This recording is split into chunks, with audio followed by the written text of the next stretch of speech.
Hello and welcome to a special episode of the Managing Madrid podcast. We are here to talk about Real Madrid versus Valencia, the very much anticipated game at the Mestalla tonight, at least anticipated by the city of Valencia, who have circled this calendar. And unfortunately, the racism and all the verbal, physical abuse and all the ugly stuff that happened last season looms over tonight's game. And it promises to be a hostile atmosphere. It is a hostile atmosphere. And we know that because our very own Lucas Navarrete, who, as you can see on the screen, is at the Messiah right now covering the game for Manager Madrid. Lucas, how you doing, man? How's it been so Hey, far? Kian. I'm doing fine. It was a bit of a nightmare picking up the accreditation, going through like 4 or 5 different security checks. Very crowded atmosphere outside Mestalla. Real Madrid ended up like deviating their team bus and ended up arriving through another gate. But so far so good. So yeah, ready for the game. Mehedi here with the shades on. Valencia, what's your scouting report look like? Yeah, scouting report looks good, Kian. I'm pretty sure we're going to talk a little bit in detail during the podcast. Big game. Didn't really realize, even probably a year back, that Valencia away would somehow turn out to be such a big atmosphere, but obviously for the wrong reasons in this case. And I just got to know that Real Madrid are going to wear the purple kit from last year, which is because of the logistics. And I understand La Liga kit rules are probably not as lenient as they used to be a decade ago. Real Madrid actually wore like the black kit in 2010-11 with white shorts. They could have probably just done that as well. I don't know if there is any deeper meaning to wearing the same kit as last season. Probably not. It's just the logistics. That's something interesting that I just found out. Lucas, can you talk us and walk us through what it was like in Valencia getting to the stadium? I know you talked about the security checks, but just the atmosphere, the fans outside. I know you posted a banner about Netflix. Explain all of that. Pretty hostile. Well, not hostile entirely because obviously the team bus didn't get through the street that they were expected to, but very crowded. Definitely, the fans were there from like 2 hours before kickoff. I got there like at 7 or something like that, expecting like minor crowd, minor fans. As I'm talking right now, the Valencia goalkeepers are entering the field. That's why you might pick up some crowd noises. But anyway, yeah, it was a very crowded environment already, like 2 hours prior to kickoff. The banner. I know you posted a Twitter on Twitter about the banner about Netflix. What did it say? One of them said, "Fuck you, Netflix." Just kept keeping it simple, and the other kind of said, "Netflix presents Vinicius and the 40 Thieves," alluding maybe to the classic tale, and based on true events. So yeah, that's what they said. They seem to be against Netflix for some reason, I guess. Have the Real Madrid players started to come out of the tunnel yet? Just running, and minor whistles. It's still not very crowded here in Mestalla. I'm guessing like 15% of the crowd is here, so nothing really to report on that front. I'm guessing that the players will come out in like 15 or 10 minutes. Yeah, right now most of the noise and the fans are outside still. Mehedi, you had a chance to see the starting lineup tonight against Valencia, I'm assuming. Yeah. I had put some thoughts out on Twitter, and then I realized that the report on Nacho is that he has a muscular discomfort. I've seen some conspiracies that that's just the wording Ancelotti put out as an excuse to bench Nacho. I don't buy it. I think if Nacho has muscular discomfort, he probably actually is not fit to play 100%. And Ancelotti did say a couple of weeks ago in the press conference that if Nacho was fit, Tchouameni is not playing center back. So it's really strictly on emergency, no matter how well Tchouameni plays there. But give us your thoughts on the starting lineup. Yeah, I think this is the best starting lineup Carlo can field basically at this moment out of the available players he has. No doubt in my mind regarding that. And yeah, the conspiracy theories actually kind of aligned pretty well because there was a report last week that Nacho is a bit bit frustrated at Ancelotti that sometimes he gets taken off when things are not going well, and immediately after the next game, after that next game, he's benched for Chouameni. But I'm pretty sure this is because of injuries, nothing else. If he was fit, he would have started anyway. But probably a slight silver lining out of it is that Real Madrid are actually starting with on a qualitative basis, the best 11 they could, field in this game. Just a couple of quick notes regarding Valencia before we move on is that I would be interested to see at what juncture does Joselu come in to this game, because I tweeted about this yesterday as well. Valencia are the 19th team out of 20 La Liga teams in terms of aerial duels won. So all the height from Chouameni, Rudiger, even in set piece moments, should, in theory, help us. And I would be interested to see at what time does Joselu come in and tries to contribute from that regard.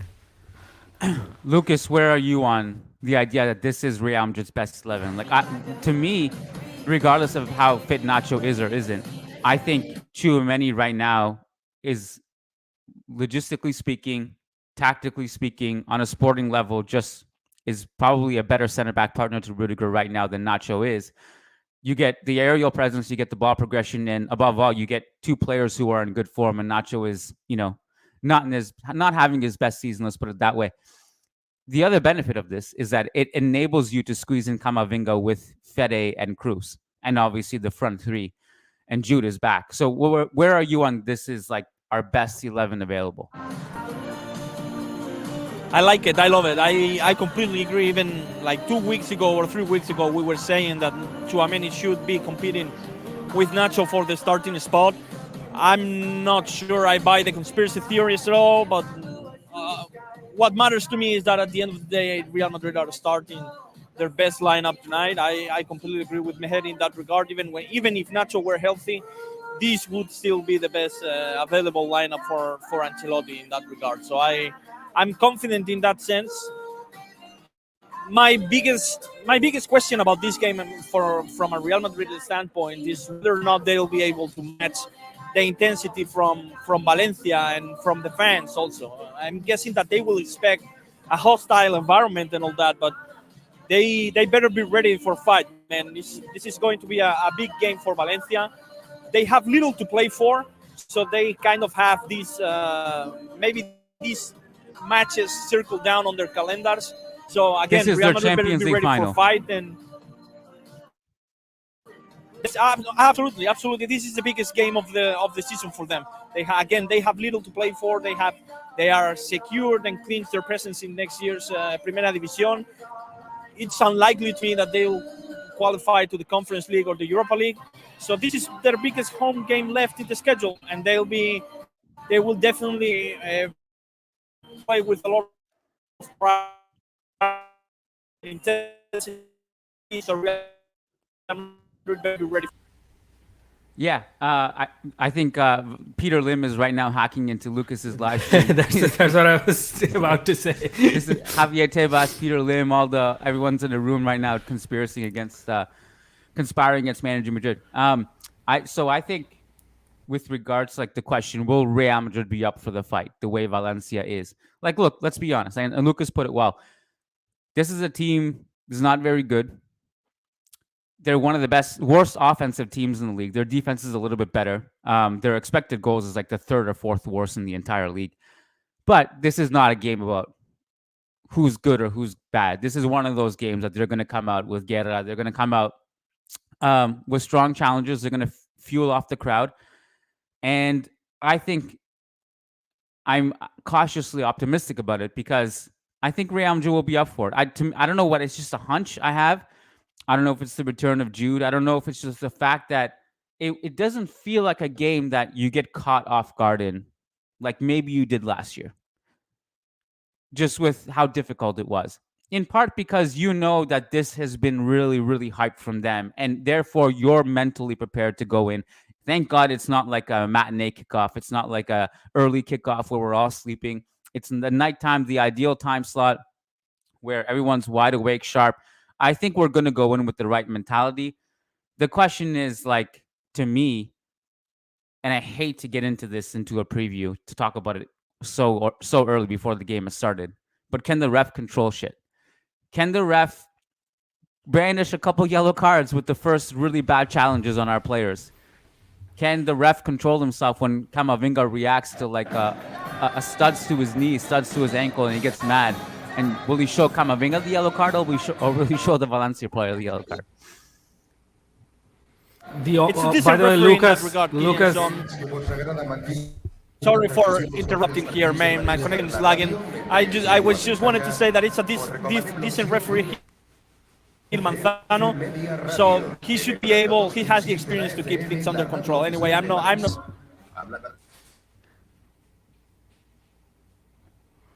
Yeah, I was about to say, Lucas, the only good thing about Valencia is probably their playlist in the stadium, all great songs.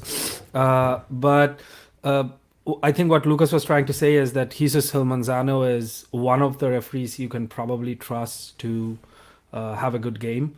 And I was actually a bit surprised that Real Madrid TV had a video for him as well. For valid reasons, though, the Valencia game during COVID, during behind the doors season, was awful for Real Madrid. But Jesus Gil Manzano is probably the most, at least respected, I would say, referee from La Liga at this point in time. I would guess that they have a video ready for every referee in the league. Doesn't matter who it is. Again, like I think I told you, Mehdi, I think you or Lucas last week that I just don't know who the referees are by name. I'm amazed that you guys can keep track of which referee is good, which referee is bad. To me, they're all just this one blob of badness, bad incompetence, all of them. Every game I expect something bad to happen. But I'll take your word for it. But I'll be disappointed if you're wrong, okay? I'll be disappointed.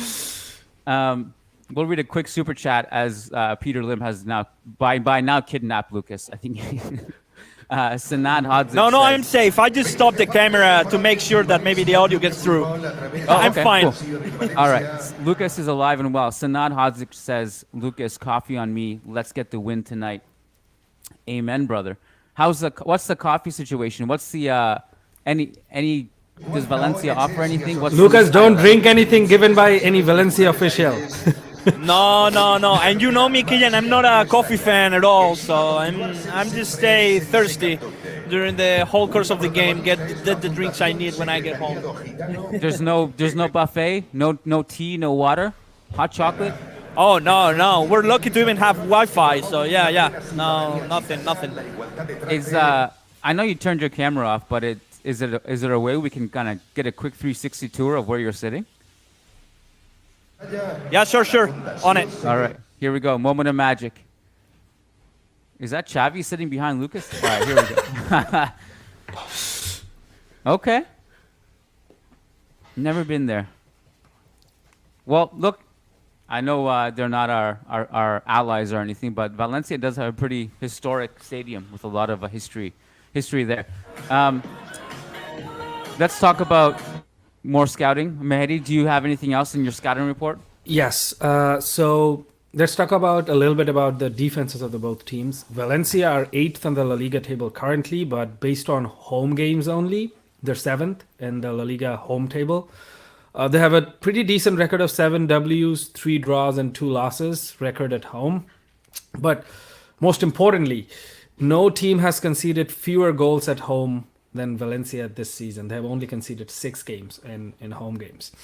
Now, if you flip it, Real Madrid, on the other hand, are the best team away from home in La Liga this season. They have a record of 9 wins, 3 draws, and 1 loss at Atletico, of course. And no team has conceded fewer goals than Real Madrid away from home, which is 9. So Valencia are really good at home. Madrid are really good away from home. It'll be a tough battle. I got another one for you. I mean, Jude Bellingham at one point was the most fouled player in the league. And obviously because he's missed so much time, he's dropped off a little bit. He's 3rd now. Can you guess the two players above him? Rodrigo and Vinicius? No. Surprise me. Number 2 is Isco. Okay. Number 1 is a Valencia player. Hugo Duro? Yeah. Okay. Just something. I was just going through the numbers and seeing if Valencia lead the league in anything, and that was one. The other one was Jose Luis Gaya has hit 4 penalty kicks so far this season. A quick note: Thierry Correa is not playing today, right? I think- actually didn't look at Valencia's lineup. I just looked at Real Madrid's and bounce. I'll 'Cause bring it up now. I thought he was doubtful, and if he's not playing, then well, it's good because like Vinicius. He's not versus playing Mehdi. Thierry- Fulquier will play on the right. Okay, good. That's good for us. I'll just bring up Valencia's lineup here. Hold on a sec. New laptop problems. I gotta enable some settings. Okay, this should work, I think. So here's Valencia's lineup: Mamardashvili, Fulquier, Diakhaby, Mosquera, Gaya, Perez, Pepelu, Guerra, Caños, Duro, and Yaramchuk. And obviously, we already see our lineup. But key Just matchups. really quick, Ian, before Yeah. just really quick, the speaker just pronounced some words against racism, kind of letting the fans know that racism will not be tolerated during the game. Obviously, this should go without saying. But anyway, they reminded the fans of this specific matter, which will obviously be under a big microscope during the entirety of the game. Any whistles to the announcement? No, There's not no- at all. Not at all. There's not enough fans in the stadium yet. Well, look, I'm glad we haven't heard any racism outside the stadium yet, but I don't know. We I haven't. really- We haven't. No Yeah. banners. Good. No songs. Nothing. I have to be honest and keep it honest. Absolutely nothing so far. We'll report if it changes. Obviously. Good. Mehdi, I assume you brought up the Correa point to talk about the matchup versus Vinicius. Is that where you were going with that? Yeah, that would have been an interesting matchup, which I would have trusted Vinicius to win anyway. And Carlo Ancelotti has spoken before the game that he's fully focused in this game, and he's fully focused on his game for this game. A lot of, as like Lucas just mentioned, that the entire racism narrative is going to be under microscope, and Vinicius would be focused a lot as well during that. So it's going to be important for him to keep his mind on the game if nothing goes south. So yeah, big game for Vinicius. I don't, maybe you guys know this off the top of my head. Do you remember who was on the field last season? I remember Rodrigo was, Rudiger was, Kroos was. And this was one of the games where we had already lost the league. So this was, the game itself, I think, was a pretty open one, if I remember correctly. And it was pretty late in the season. It was in May, so it was pretty late in the season, and we had probably lost the league by then. So the reason why I ask is, like, I'm just looking at last season's lineup. Asensio, Vini, Benzema up top. Ceballos, Camavinga, Tchouaméni. It's not like, I mean, we had Benzema not in great form last year. Asensio had a good year, but, nothing on the level of what we have right now with Jude. I just feel like Vinicius is not alone tonight, And the other thing I would hope to see is that last year I felt like Vinny didn't really have the backing of his teammates in a lot of games where shit was going down. Rudiger sometimes, Militao if he was on the field, Rodrigo usually, but I don't know. I just feel like the support system in the 11 today, I feel a little bit more comfortable with, if that makes sense, both tactically and also spiritually. And I don't know. I guess I just have a good feeling that we're going to be up for it tonight.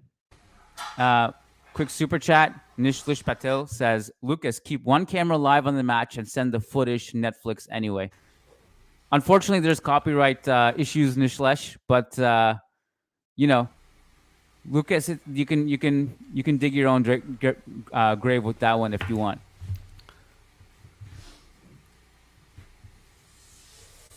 Lucas, anything else with regards to warm-up updates? I'm barely crowd? getting your audio, guys. I don't know if if you're getting mine, but yeah. We can hear you. Yeah, the thing is, Lucas. We're Yeah. starting to lose Lucas. Yeah, Peter Lim is definitely cracking down. Like Tebas saw the live stream. He was like, "We need to put an end to this. This is too much Real Madrid propaganda on the podcast." Mehdi, what else you got in terms of matchups? Anything? Just a quick comment on Nicholas's comment is that I actually said the same thing. I'm pretty sure Netflix wasn't going there to record the game or like publish match highlights. What are the rules in terms of like recording fan behavior outside the stadium or inside the stadium? What are like do we know what the rules are? I'm pretty sure Oh, Netflix has a they pretty good they can idea about definitely that. go outside the stadium, but I don't think they from what I understand they didn't even make the trip. So Yeah. like they could have. But I don't think it would have been match footage necessarily, but it would have been definitely moments where they're filming stuff that's happening on the field. On the pitch. You know, Okay. yeah, it's not going to be like 2 minute tactical clips, obviously, but it's going to be like if there's a bad challenge or if there's an altercation in on the field, they'll document it for sure. Reactions from the bench, whatever. Um, I'm sure they would have got all that, but probably not worth it for them to just go and get footage outside. the And stadium. originally, what I was thinking, Kian, that this whole documentary was just based on the Valencia fixture, but later I knew that it No, is like a bigger. much The more. spectrum is much bigger. So in that case, I think Valencia is just a chapter, so they're fine. Yeah. Um, the purple jersey thing that kind of surprised me. Valencia, obviously, home team wearing white. So typically we would just wear our away thing. I'm curious to know what the reasoning for it behind it. But I'm kind of happy. You know why? Because I've already made the thumbnail for the post game YouTube live, and it's based on last year's Yeah. jersey. And my plan was, okay, at halftime I'll get a recent picture from the game and I'll upload it and I'll use it there and I'll just update the thumbnail. I don't have to do anything now. It can pass. It's a picture of Mendy wearing the purple jersey from last season, and it'll just pass. No one will know it's from last year now. I can just use that. And now that we're talking about it, Kian, I'm actually beginning to think that this, again, just a conspiracy, that this might be deliberate from Real Madrid because last time I checked, La Liga kit rules are not as strict as like UEFA kit rules. For example, Atletico has white in their shirt, right? But when we face them in La Liga or in the Copa del Rey, Atletico doesn't have to wear their away shirt. They can still As long as wear there's their no stripe. clash, Yeah. like you can But, differentiate. The reason that's been said today is that Valencia are going to wear black shorts and black socks. That's why Real Madrid can't wear either of their second or third kits. Real Got Madrid it. could have just easily worn like their white shorts and white socks. So I'm slowly beginning to think like this might have been deliberate from Madrid, which is fine. Nothing wrong with it. Lucas, how you holding up there? Are you back?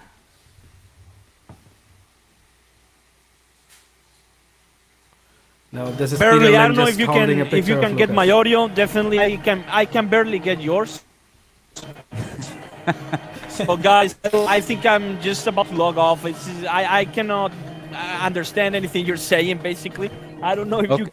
can understand me, but anyways, hoping to have a good game. Thank you everyone for being here, and see you in the Dia Después. All right, Lucas.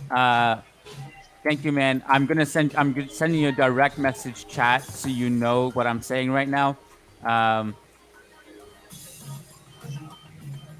Yeah, we could hear Lucas loud and clear. I mean, I could anyway, but I think there was a lag and he couldn't hear us, and now he's off to enjoy the rest of the game. Lucas, thank you, man.